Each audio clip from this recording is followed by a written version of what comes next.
Yo creo que mis temas siempre fueron los mismos. La búsqueda de Dios, el hecho de acechar más allá de lo visible o de lo inmediato, de ampliar las posibilidades del yo, el tiempo y la memoria sobre todo, ¿no? Qué sé yo, la justicia, la libertad, el amor y la muerte, claro. Creo que desde mi primer libro la semilla está dada.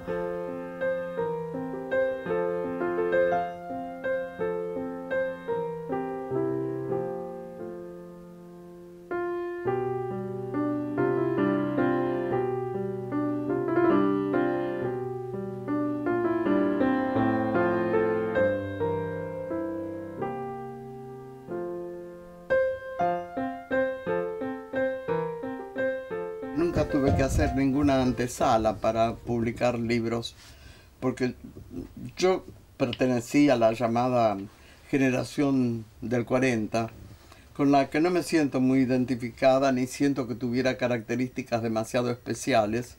Éramos un grupo grande de muchachos en los que yo era la única mujer. Y todos proveníamos tal vez de influencias muy diferentes, de literaturas muy distintas. Unos de la literatura española, otros de la inglesa, otros de la alemana, otros hacían una poesía muy coloquial, otros inclusive tenían resabios del ultraísmo y algunos asumos del surrealismo. Sacamos una revista que se llamaba Canto y se la entregamos a unos personajes para que la vocearan por la calle Florida. Se agotó en unos pocos minutos, ¿no? Y cuando llegó Rafael Alberti a Buenos Aires con María Teresa León, le hicieron un cóctel en casa de Araoz Alfaro y su mujer, que era Carmen Portela, grabadora. Allí hay un retrato mío a mis 20 años, un grabado hecho por ella. Y bueno, le entregamos la revista esa a Rafael. Habían salido nada más que 2 números y tenían nada más que 4 paginitas cada número. En cada paginita había un poema de uno de los muchachos.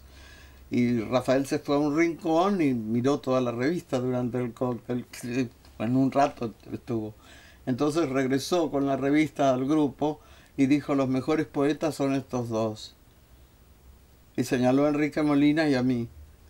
Entonces don Gonzalo Lozada, que estaba presente, que era un editor fabuloso, un hombre que se ponía una flor en el ojal con la poesía, que no hacía negocio con la poesía, me miró y me dijo: tu primer libro es mío.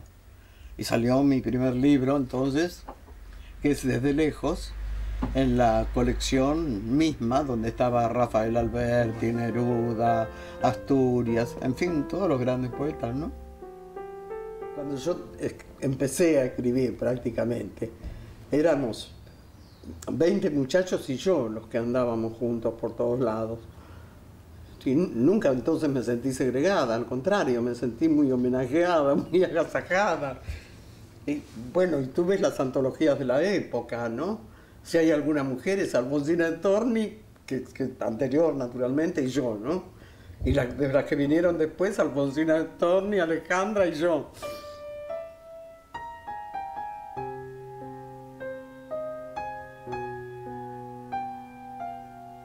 Después apareció esta chica de Chuy Aguirre, pero murió tan joven. Murió a los 27 años.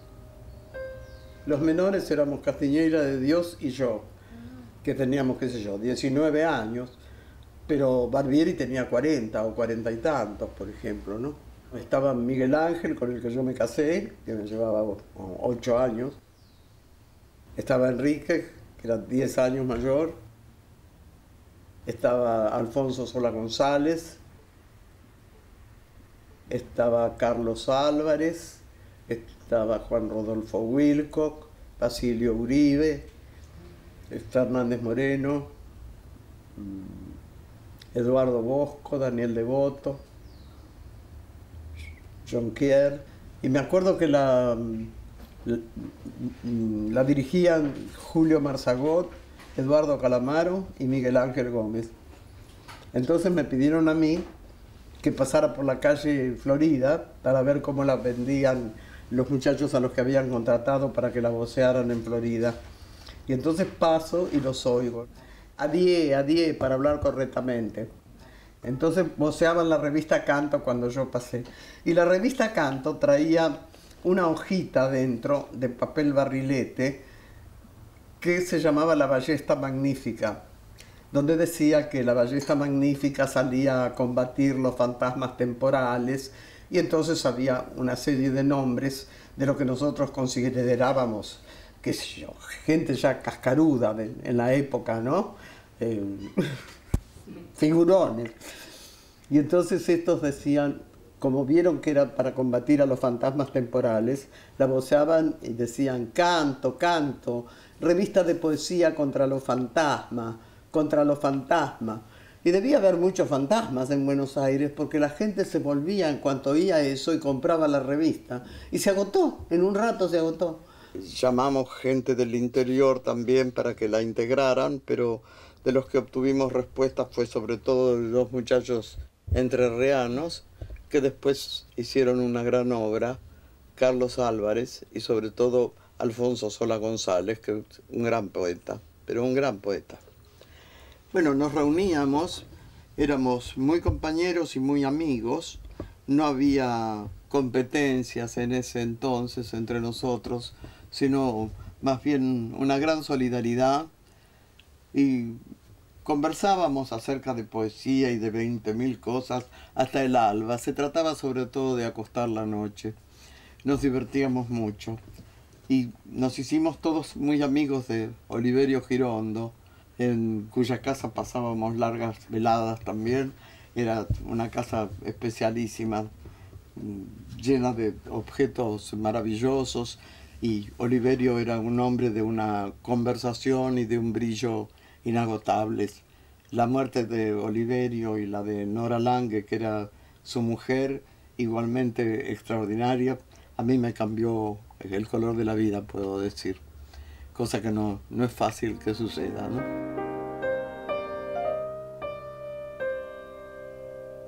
¿De dónde esta tristeza que me llega como un último amor? Como la débil rebelión de la tierra por sus lluvias, por las lianas azules de sus nieblas. No sé si de la muerte de aquellas dulces hojas en las que el viento busca todavía la pálida ternura del estío. No sé si de ese día en que el otoño abandonó su rostro sobre un río perdido en la congoja. No sé desde qué cielo tanta sombra asomada a mi pecho entre la pampa, cuando mi vida vuelve como el llanto a su antiguo paisaje, a sus antiguas voces que crecen como hiedra desde el sueño. ¿Cómo no amar entonces la libertad tan triste de los médanos, el deseo de mar con que se duermen mirando hacia otro cielo, donde el recuerdo tiene solamente la eternidad del trébol?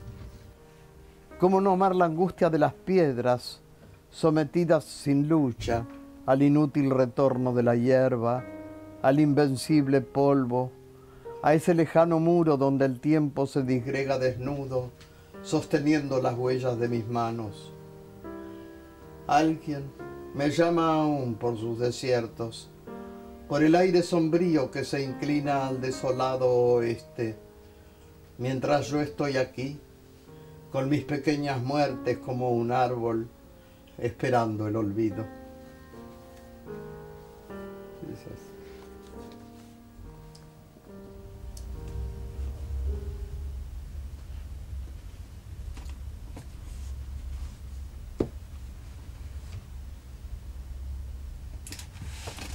Mi primer libro es Desde lejos, donde ya están implícitas de alguna manera todas las inquietudes, todos los asuntos, todo lo que me ha llevado después a indagar dentro de lo mismo.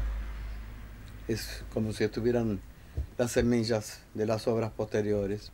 Las muertes, que es el segundo libro, es, digamos, una especie de mitología moderna sacada de personajes célebres de novelas, en su mayoría. Yo digo que son mitos, son modernos, porque son epitafios de personajes en cuya vida ya no se puede entrar para modificar nada, porque han tenido un principio y un fin ejemplares, digo, en un sentido, no en un sentido ético, sino ejemplares en el sentido de que son muertes perfectas, literariamente, ya intocables, ¿no? Tiene ilustraciones de Valle Planas, que prometió colorearlas, pero quedaron sin colorear, entonces tal vez no se vean con demasiada claridad los grabados, ¿no? Son unos cuantos, hay 3 o 4, y el de la tapa misma, que es muy pequeño.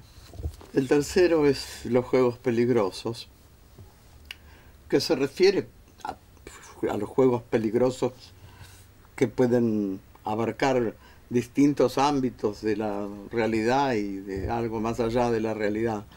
Son, por ejemplo, habla de la cartomancia, habla de la astrología, habla de alguna receta para destruir a la enemiga, habla del amor mismo, que también es un juego peligroso, tal vez uno de los más peligrosos. Bueno, en fin, es muy, muy variado, ¿no?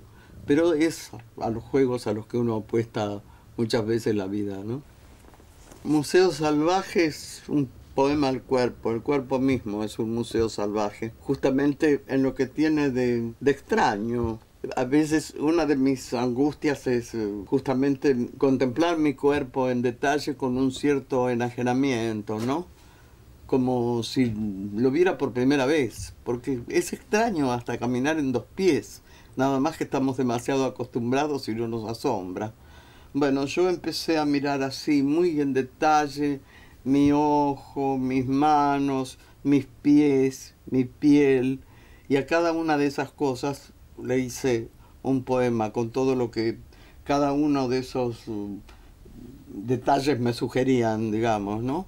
Y son poemas muy, muy curiosos, y hay quienes lo han considerado como si hubiera un cierto desdén por el cuerpo. Y no es así, es todo lo contrario. Mi cuerpo me extraña, yo amo a mi cuerpo, que además es mi único intermediario en este mundo. No sé qué sería de mi alma solitaria sin un cuerpo que atenuara los golpes.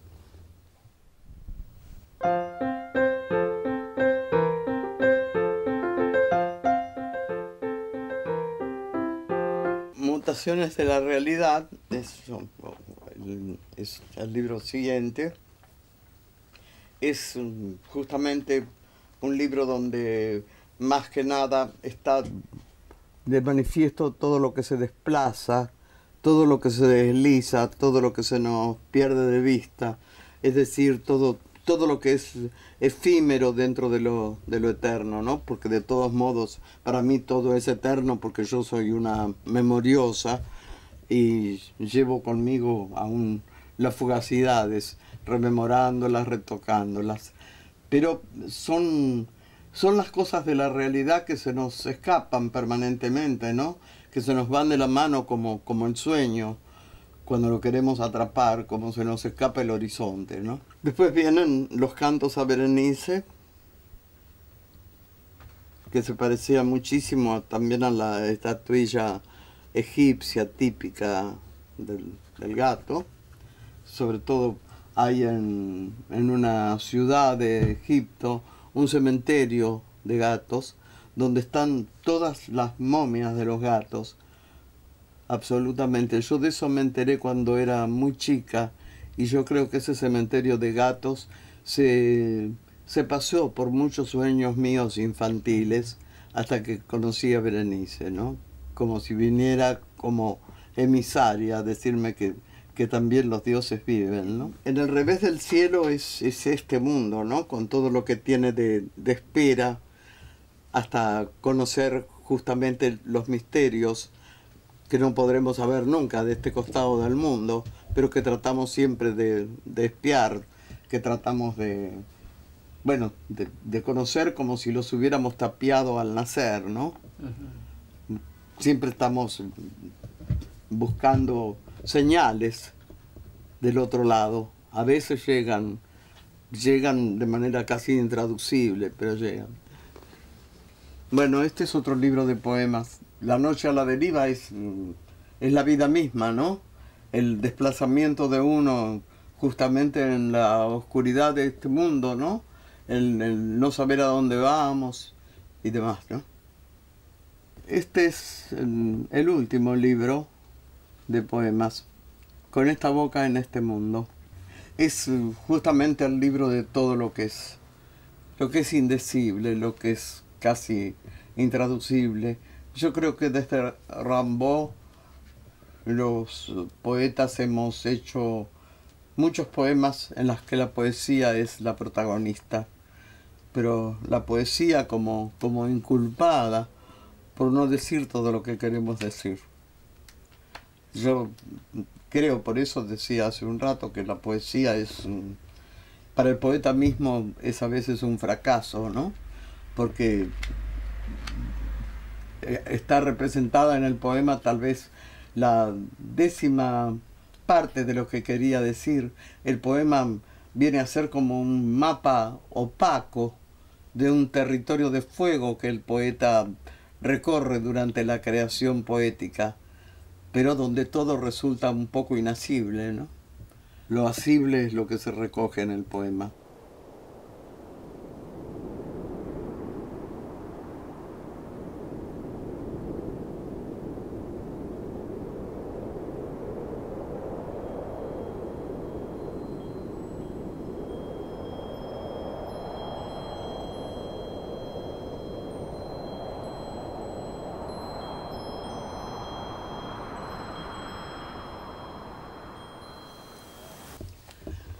Un libro de relatos de infancia. Para mí la memoria es una lucha contra el tiempo y un arma también, naturalmente, contra la muerte, ¿no?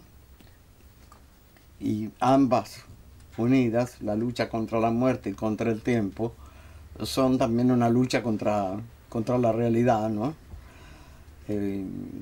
Para mí lo contrario de la realidad, lo contrario de la vida, no es la muerte tampoco, es la nada, ¿no? La impensable nada. Bueno, la oscuridad es otro sol, es todo lo que uno puede encontrar en lo invisible, digamos, o en los territorios oscuros que recorre, para los rescates que puede hacer de cosas apenas vislumbradas, ¿no? Lo que te puede hacer pensar, como te sucede en las vigilias, en los insomnios largos, en que se descubren pero muchísimas cosas que no descubres en la lucidez del día corriente, del día rutinario, ¿no? La oscuridad es otro sol por esa razón, ¿no? Porque además algo brilla siempre en la oscuridad. Hay algo de referencia que te muestra lo que no se ve a la luz de todos los días, ¿no? Este fue publicado en el año 67 y tiene unos preciosos collages hechos por Enrique Molina. Aquí este collage está hecho de mi abuela y de mis caras, por ejemplo, ¿no? Allí estoy yo, muy pequeñita y azorada, al lado de un carromato y una cara de mujer y una tela oscura muy inquietante, con un largo embaldosado. Son relatos de infancia, con todos los problemas, las inquietudes que a mí se me planteaban durante mi infancia, que era una infancia muy rica, porque yo era una niña muy medrosa, muy llena de terrores y de imaginación. Los relatos derivan a veces, tienen muchas consideraciones dentro, que tal vez rompan lo que puede llamarse un relato en un sentido clásico, ¿no? Porque me desvío a veces del relato mismo para hacer otra serie de observaciones, ¿no? Eso es un libro que por lo tanto le ha servido mucho a gente que ha trabajado sobre mi poesía, porque han encontrado muchísimas claves de mi poesía misma. Y el último es También la luz es un abismo. Como contraparte de la oscuridad es otro sol, también la luz es un abismo. Es decir, la luz de pronto es mucho más oscura que la oscuridad. Sobre todo la luz razonada, ¿no? La luz razonada es fría y además es tan enceguecedora de pronto que no deja ver si no hay un poco de oscuridad justamente, ¿no? Ahora, estos son relatos más ortodoxos, digamos, que los de la oscuridad es otro sol. También de infancia, ¿no? Trabajé mucho antes de hacer un verso más o menos libre. Trabajé mucho con formas establecidas, con liras, con sonetos, etc., ¿no? Yo creo que para destruir hay que saber construir primero.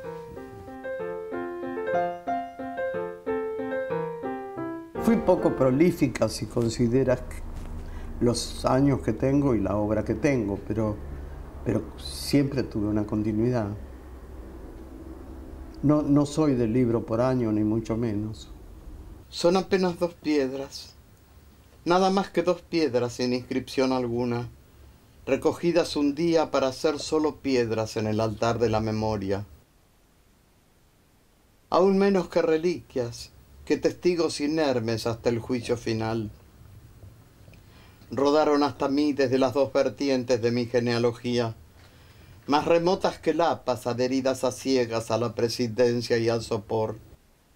Y de repente, cierto matiz intencionado, cierto recogimiento sospechoso entre los tensos bordes a punto de estallar, el suspenso que vibra en una estría demasiado insidiosa, demasiado evidente, me anuncian que comienzan a oficiar desde los anfiteatros de los muertos. ¿A qué aluden ahora estas 2 piedras fatales, milenarias, con sus brillos cruzados como la sangre que se desliza por mis venas? A fábulas y a historias, a estirpes y a regiones, entretejidas en un solo encaje desde los 2 costados del destino hasta la trama de mis huesos. Y allá viene mi padre, con el océano retrocediendo a sus espaldas, y allá viene mi madre, flotando con caballos y volanta. Yo estoy en una jaula donde comienza el mundo en un gemido y continúa en la ignorancia. Pero detrás de mí no queda nadie para seguir hilando la trama de mi raza. Estas piedras lo saben, cerradas como puños obstinados. Estas piedras aluden nada más que a unos huesos cada vez más blancos. Anuncian solamente el final de una crónica, apenas una lápida. Demasiado largo, ¿no? Se podrá cortar.